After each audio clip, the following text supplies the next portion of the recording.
সহজ পদ্ধতিতে গুণ 999 গুণ 78। তো আমরা সহজ পদ্ধতি করার জন্য প্রথমে শূন্য ফর্মে নিয়ে যাব। তাহলে 999কে আমরা শূন্যতে যদি নিয়ে যাই, অর্থাৎ 999 থেকে আমরা যদি এক ঘর বেশি নিই, অর্থাৎ 1000 লিখতে পারি আমরা।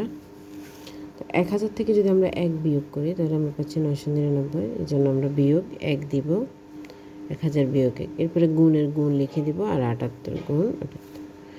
এখন যদি আমরা 1000কে 78-এর সাথে গুণ করি তাহলে পাচ্ছি কত? 78000 বিয়োগ 78 একে 78। এখন আমরা বিয়োগটা করে নেব।